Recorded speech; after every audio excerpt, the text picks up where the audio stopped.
আমার কাছে কোনো কবি নাই ভাই, আমার কাছে কোনো আলিও নাই। চেষ্টা করে আগে সালাম দিতে পারি। তারা আমাদেরকে হাতে ধরে এগুলোই শিক্ষা দিয়েছে। আপনারা ইনশাল্লাহ সমাজকে এই শিক্ষাটা দিতে পারবেন, এটা আমার বিশ্বাস।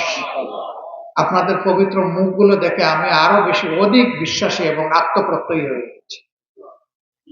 আপনারা যখন এর চর্চা করবেন, আলহামদুলিল্লাহ সমাজে আল্লাহর রহমত জোড়া শুরু হবে। কারণ এখানে সালামই তো বলা হচ্ছে, আসসালামু আলাইকুম ওয়া রাহমাতুল্লাহ।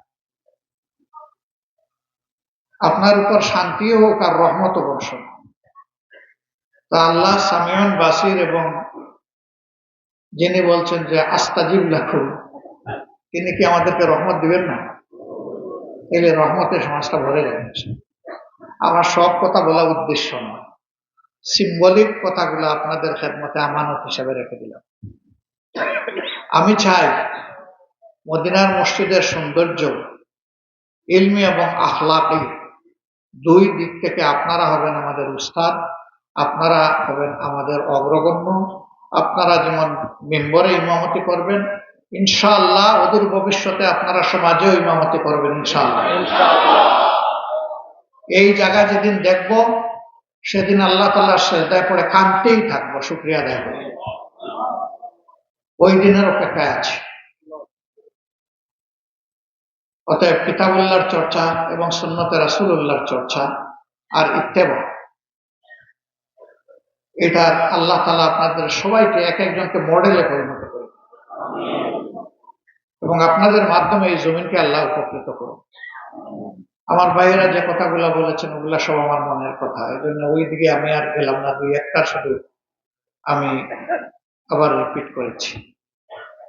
আজকের এই সম্মেলনটা সার্থক হবে যদি আমরা যা এখানে বসে আলোচনা করলাম, মুহাক্কিক উলামায়ে কেরাম যে নাসিহা এখানে পেশ করলেন, আমাদের মতো অযোগ্য লোকেরা সাহস করে যে দুই এক কথা বলে ফেললাম, যদি এই কথাগুলো আল্লাহর দরবারে মঞ্জুর এবং মকবুল হয়, তাহলে আজকের এই আয়োজন সার্থক।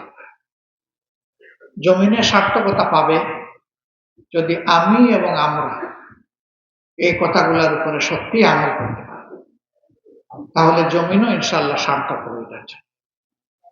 আল্লাহ আপনাদের উসিলায় বাংলাদেশের চেহারাটা পরিবর্তন করবে।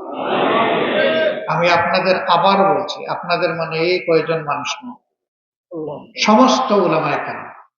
আল্লাহে আমার কাছে কোনো কবি নাই ভাই, আমার কাছে কোনো আলিও নাই, আমার কাছে উলামায়ে কেরাম। আলহামদুলিল্লাহ,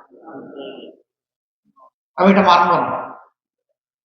কওমি আলিয়া আল্লাহ এইভাবে সৃষ্টি করে পাঠান, এটা কারো না কারো সৃষ্টি। এর যদি ভালো কিছু থাকে আমরা পেয়ে গেছি, এর যদি ক্ষতির কোনো দিক থাকে ওটাও আমরা পেয়ে গেছি। এখন আমরা আল্লাহ তাআলার হুকুমকে ধারণ করে আমরা সবাই এক ইনশাআল্লাহ।